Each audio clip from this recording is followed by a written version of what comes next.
तो दोस्तों आज हम राजस्थान हाई कोर्ट एलडीसी के लिए 25 इंपॉर्टेंट प्रश्नों के बारे में बात करेंगे और ये सभी प्रश्न मोस्ट इंपॉर्टेंट सिलेक्टेड प्रश्न और परीक्षा में आने लायक प्रश्न, इसलिए वीडियो में आप अंत तक जरूर बने रहे। तो चलो वीडियो को शुरू करते हैं। तो आपका पहला सवाल है कि ऊपर माल क्या है। वेरी मोस्ट इंपॉर्टेंट क्वेश्चन है, बहुत बार पूछा जाता है कि ऊपर माल क्या है।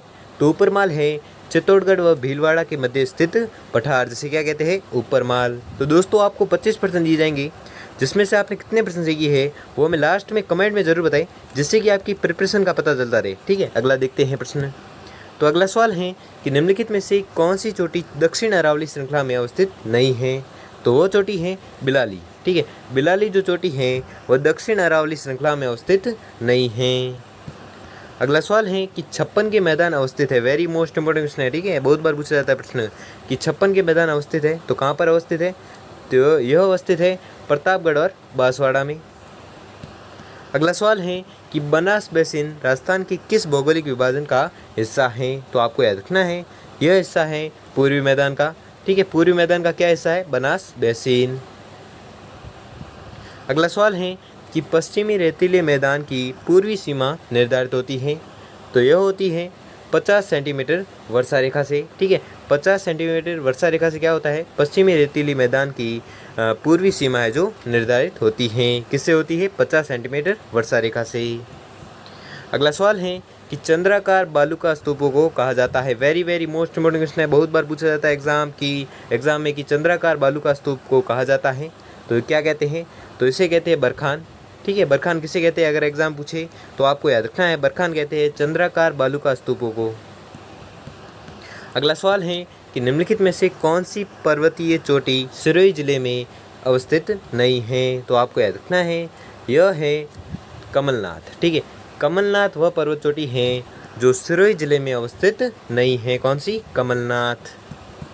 अगला सवाल है कि 56 का मैदान बाग है। तो आपको याद रखना है यह बाग है माई बेसिन का। ठीक है, माई बेसिन का बाग कौन सा है, 56 का मैदान। अगला सवाल है कि अरावली की चोटियों का सही अवरोही क्रम कौन सा है।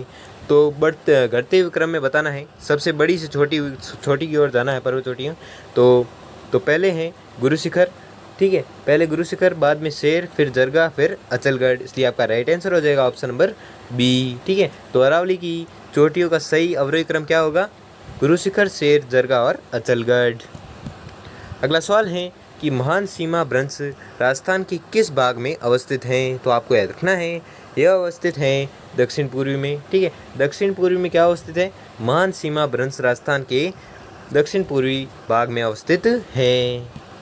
अगला सवाल है कि राजस्थान में ड्यून मुक्त ट्रैक्ट पाया जाता है। तो कहाँ पर पाया जाता है, तो यह पाया जाता है बीकानेर, जैसलमेर, फलोदी और पोखरण में। ठीक है, बीकानेर, जैसलमेर, पोखरण और फलोदी में क्या पाया जाता है, तो राजस्थान में ड्यून मुक्त ट्रैक्ट पाया जाता है। अगला सवाल है कि डग गंगदार उच्च भूमियाँ अवस्थित हैं। तो आपको याद रखना है यह अवस्थित हैं हड़ौती पठारी प्रदेश में। ठीक है, हड़ौती पठारी प्रदेश में क्या अवस्थित है, डग गंगदार उच्च भूमियाँ हैं जो अवस्थित हैं। अगला सवाल है कि अनुप्रस्थ बालू का टीले राजस्थान के किन जिलों में मिलते हैं। तो यह मिलते हैं बीकानेर, गंगानगर में। ठीक है, बीकानेर और गंगानगर में क्या मिलते हैं, अनुप्रस्थ बालू का टीले है जो मिलते हैं।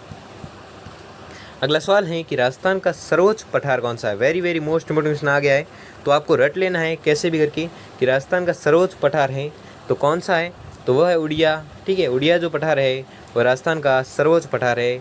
बहुत सारे लोग बोराट कर लेते हैं, तो ये बोराट गलत है, सही जवाब होगा आपका उड़िया। ठीक है, अगला सवाल है कि विंध्यन कगार किस प्रकार की चट्टानों से निर्मित हैं।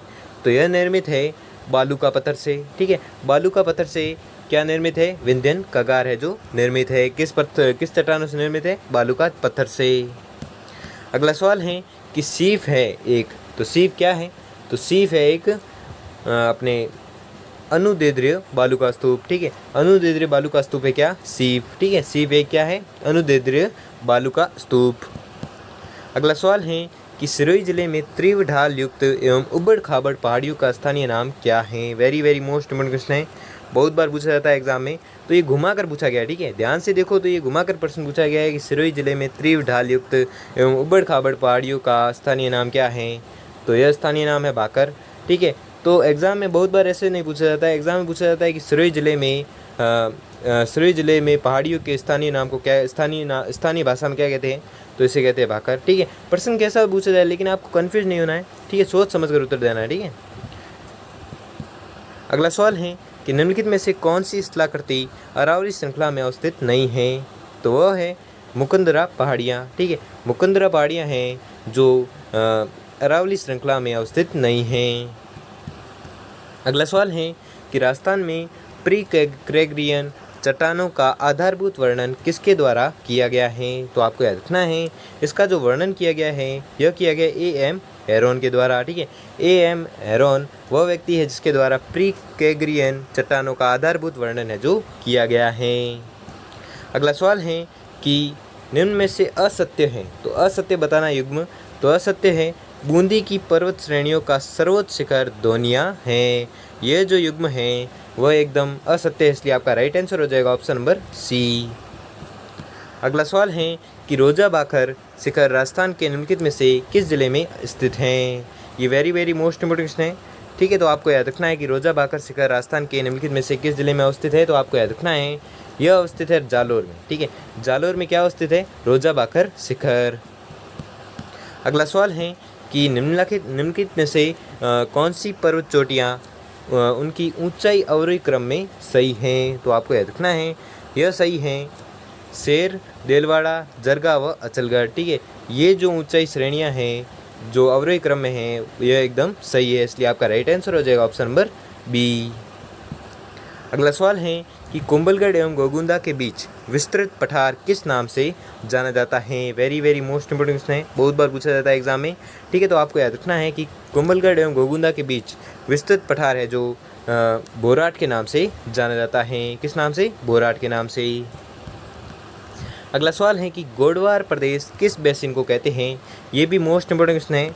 ठीक है, तो आपको रट लेना है कि गोडवार प्रदेश किस बेसिन को कहते हैं, तो यह कहते हैं किसे, लूनी बेसिन को। ठीक है, लूनी बेसिन को क्या कहते हैं, गोडवार प्रदेश। अगला सवाल है और यह आज का अंतिम सवाल है कि राजस्थान में अरावली पर्वतमाला किस दिशा में विस्तृत हैं, तो आपको याद रखना है यह विस्तृत है दक्षिण पश्चिम से उत्तर पूर्व। ठीक है, दक्षिण पश्चिम से उत्तर पूर्व है जो अरावली पर्वतमाला है जो विस्तृत हैं। ठीक है, ये भी बहुत बार पूछा जाता है प्रश्न। ठीक है, इसमें भी बहुत से लोग कंफ्यूज हो जाते हैं, इसलिए आपको कंफ्यूज नहीं होना है, सोच समझ कर उत्तर देना है कि जो अरावली पर्वतमाला का विस्तार है वह कहाँ पर है, तो दक्षिण पश्चिम से उत्तर पूर्व। तो दोस्तों, आपको वीडियो कैसा लगा कमेंट बॉक्स में कमेंट करके जरूर बताएं, और आपने 25 में से कितने प्रश्न सही किए वो भी हमें कमेंट में ज़रूर बताएं।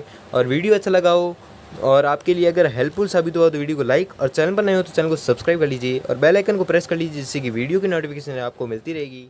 तो धन्यवाद।